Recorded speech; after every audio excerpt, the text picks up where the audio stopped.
Hello, everyone. Welcome to the Herbally-Inspired Holiday Headquarters. My name is Allison from the Well Cultivated Life, and I'm excited to share today some of my favorite herbal holiday ideas so that you can get a little bit more herbal in this season that we're on in the holiday season. And I'll be talking about herbs that and ways that you can use herbs in three different categories, like gifts that you can make for people, how you can make things for in your kitchen, or ways to have a little bit more food, uh, herbal food, and then also ways that you can use herbs for your home decor. So let's get started on that. But first, I want to remind you that, or tell you that a couple of years ago, I did a whole huge long series, 21 different videos on the Herbally-Inspired holiday. And so I have a whole playlist. If this video is something that you love and you're into, then be sure to check out that playlist. The link is down in the description, and you can go through it and get tons more ideas than I'm going to have time to share with you today. So let's start with the first thing, which is some herbal gifts that you can make, because these are the things you're going to want to start on first. These are things that might take a little bit of time when we're making different types of infusions. It takes a little time for the herbs and the liquid to kind of mingle and mix together before they're ready to use. So let's start with one of my favorite things, and I've got a whole table of stuff over here, so I'll be going back and forth, which is an herbally infused honey. Like, honey is so good just on its own that even by itself it's yummy, but let's add some delicious herbs to it and make it even better. So three of my favorites to add to a honey are cinnamon sticks, and which is, your classic wintertime holiday flavor. And then in this honey that I'm making right now, I also added some rose hips. And these are some full rose hips. They, from whatever kind of rose the commercial roses that they grow. And you can use those, the whole hips, or you can actually use the crushed up ones, that de-seeded hips. Either one will work. And sometimes I even use the little teeny rose hips that grow and I harvest around here for my own use as well. But you don't want to take the rose hips and crush those up, because you don't want to get the seeds into whatever you're making. The ones that are crushed up already, they've already been de-seeded. So rose hips. And then I will also add just some actual rose petals. These are roses from my Rosa rugosa out front, or you can just buy commercial rose petals. When you're buying rose petals, you want to make sure that they are food grade, because sometimes like a potpourri rose can have chemicals sprayed on it and that sort of thing. So you want to be careful what you're using. And so then you simply just add these things to your jar, and you can see the cinnamon, the rose hips, and the rose petals. And then you just, I added this upstairs in the kitchen because, which I probably should have just done this in the kitchen, but oh well. And then you just basically mix these in and get them all really well coated with the honey. And then you're going to let it sit for about 2 to 4 weeks. Now, one of the tricks to doing honeys is that, they're super thick. So even here, as I'm trying to stir this, it's taking a bit of effort. So if you take your honey once it's mixed together and you set it someplace that you walk by regularly, every time you go by, you just flip the honey upside down. That will get your honey stirred up over the course of the couple of weeks, and then it'll be ready to filter out and eat and gift, or whatever you want to do. But let me just give you a piece of advice. Whenever you're making these delicious things, always make way more than you want to give away, because you're going to want to keep some for yourself. That's for sure. Now, the other thing that you can make that's another type of infusion is an infused brandy. And whenever I'm making brandies, I always like to put in some kind of fruit, plus an herb. So I just have some blackberries in here.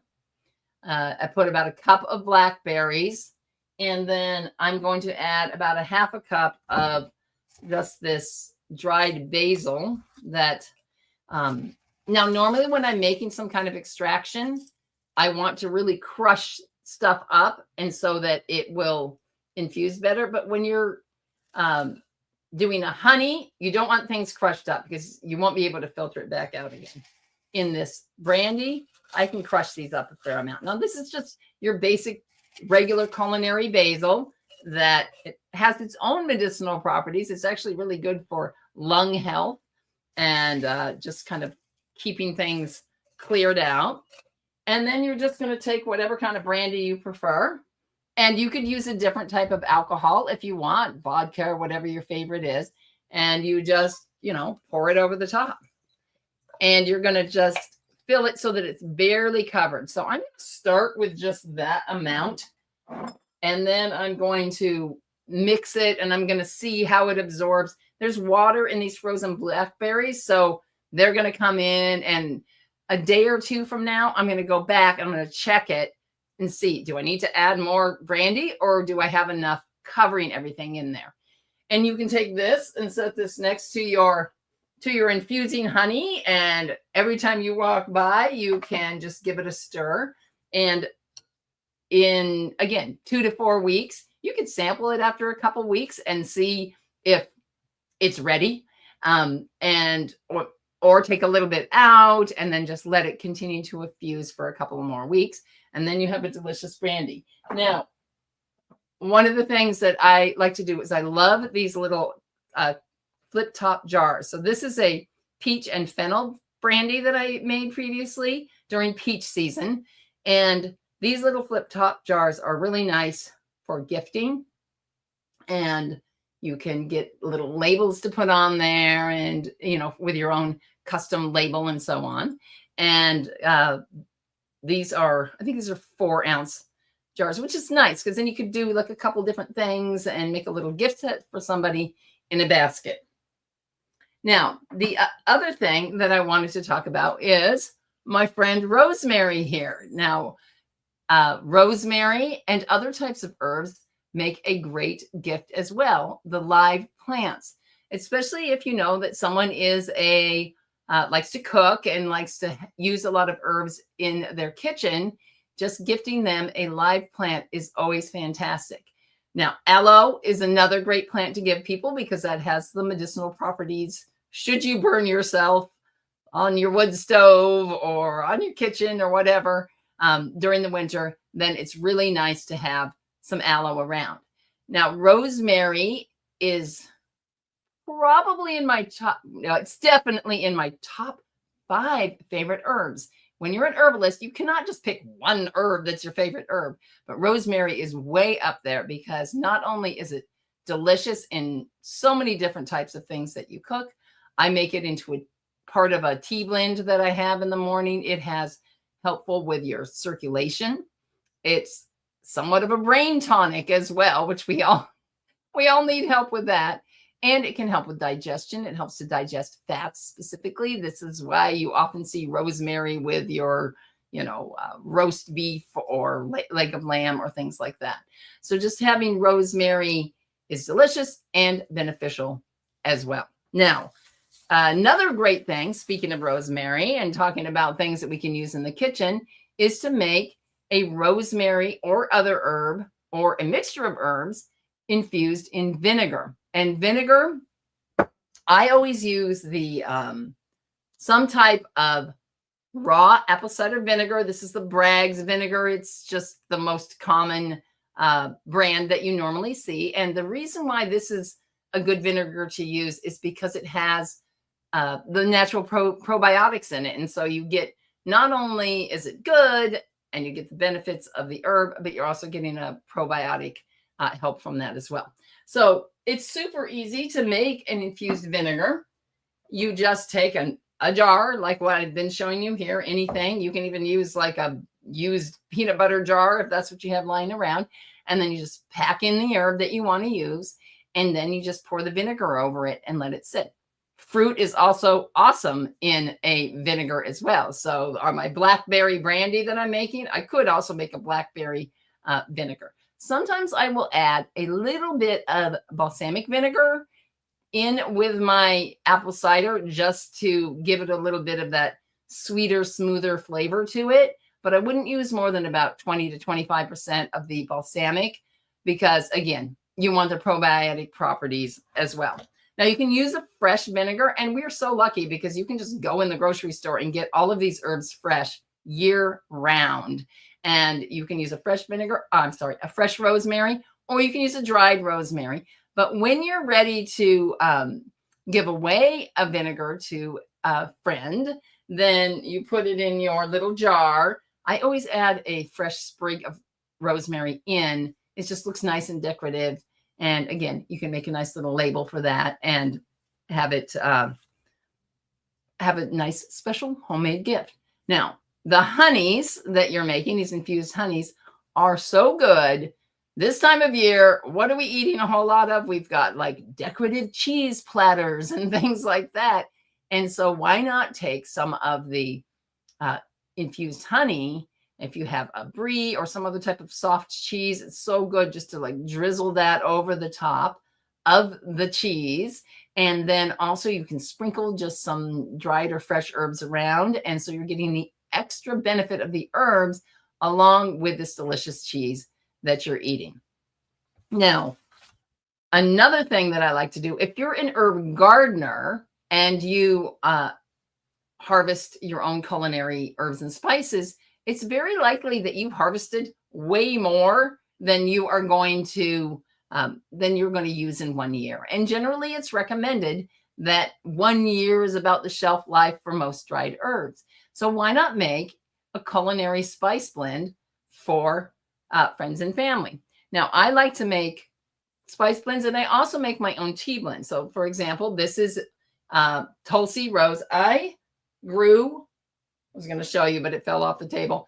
I grew so much holy basil this year. It's holy basil is right. So I am making rose and Tulsi tea blends to give away as gifts. And I have these cute little jars, and I'll put a nice label on it, and I can put a ribbon on it if I want to. Now, another idea is to take a homemade tea blend. I have and make it into a gift set. So you could give a mug and like a tea strainer and some of your homemade tea blend as well.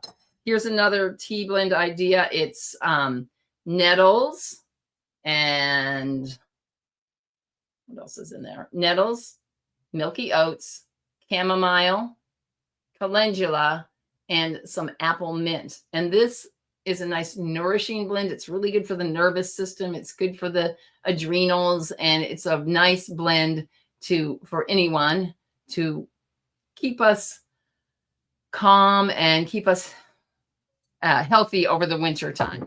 So those are some other things that are more like kitchen oriented. And so let's talk about our last category, which is herbal decor and also kind of gifts. But over the last couple of years, I've gotten really into saving and pressing and drying a lot of flowers and using them for craft projects as well as eco printing.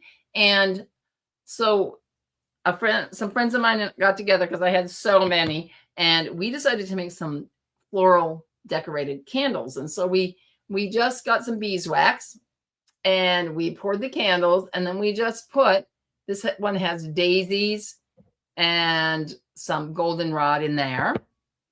And then this is some cosmos and dahlia, and it's got some little bit of lavender sprinkled in there. And then we also made my favorite one for this time of year, which is kind of like a holiday look. And it's some of these little miniature rose hips that are wild around where I grow. And then I added in some hemlock. And so I just made these nice decorative candles, and then I can give those away as gifts. They're really nice, like as a bath candle. You could also just use a, type of canning jar to make your candles in. Now, if you don't want to go into the whole thing of making candles, that's okay as well. You can buy pillar candles. You just soften the side of the candle with either a hair dryer or a heat gun, and then you can just press dried flowers into that. Or you can even just use some of the dried herbs as well. The next thing that I like to do for home decor is, of course, what is traditionally done this time of year, and that is to bring in different types of evergreens into our home. White pine grows a lot around where I live, and also hemlock, sometimes spruce, and balsam fir. So those are really nice to bring into the home. And come to find out, of course, white pine, which is beautiful because it has kind of this white, obviously, with the name white pine. It has this kind of white stripe down on the different needles. But white pine also has so many medicinal benefits, and it's highly revered and used by native peoples. It is filled with like vitamin C. You can make a tea out of it for any type of, cold or viral infection. You can also make an infused oil out of it and make it into a salve, and it's great for wound and that sort of thing. So you put the important thing I wanted to say is make sure you're properly identifying evergreens if you're going out and wild harvesting them, because there are a couple of things like yews that you do not want to eat. They're not safe. And so make sure that you are properly identifying them. And also don't use evergreens from the, like if you buy a Christmas tree, a lot of times you can get the spare, like where people cut off the extra branches, which is fine. You can use those for decor, but don't use this for tea making or anything, because sometimes they'll spray them with some type of anti-desiccant, and you obviously do not want to be drinking that. So, last thing that I wanted to share with you is how you can take evergreens or a whole bunch of rosemary or whatever you have available to make a little herbal swag decoration. So we can go and we can buy these swags at the, they have them just at the grocery store these days, or I like to go to my local garden center and support my small local businesses. But why not make a little swag that is herbal? So I just went out to the garden and cut some stuff I brushed the snow last night. So I cut a few things, and I found some lavender leaf, which is really nice because it has this almost silvery kind of a look to it. And then I found some German thyme. So I'm adding all these different things on, and I'm just going to bundle these together. And all of these are edible, and they're also for cooking. And so this can be a gift to someone that they can, not only is it decorative, they're going to be able to use it in their kitchen. Now, every year I grow cayenne peppers, but you can probably find dried peppers just in the produce section. Or if you are lucky to have some type of either Asian or Mexican specialty store close by, you could add those in from there. And if you can figure out how to put it on, garlic is another awesome, amazing plant for our health. It has like 18 antimicrobial protective compounds in it. And sometimes you can get these to go on or not. And but if not, you can just either put it on the side or leave it off. And sage makes a great addition. Rosemary, of course. Any of the culinary herbs to make this like cute little swag. And then in order to put it all together, I will use either Florist wire. There's another kind here that's just like a coated wire with paper over the top of it. And then you can tie a little ribbon on it if you want to make it more decorative. And I probably wouldn't make it quite this big. I'd probably put less pine on there. But that is a great kitchen decoration and gift and way to up level your herbal home for these holidays. So that's all I wanted to share with you today. And I just want to remind you that I have an entire playlist of herbally inspired holiday ideas that I did a couple of years ago. And the link is in the description. If you were inspired by this video and you want to get more ideas, please check that out. There's 21 different videos. It's an intro video and then a supply list video. And those are kind of long, but then the rest of them is one herb and one idea. And they're usually right around 15 minutes long. So they're easy to go through. And so thanks so much for joining me for this herbal holiday gift ideas or holiday ideas. And again, I want to remind you, make sure you make double of what you think you want to give away, because you're going to want to keep a bunch of these things for yourself. Now, thanks for watching. Be sure to like and subscribe for more herbal tips for your home and for your health. Take care, everyone. Bye-bye.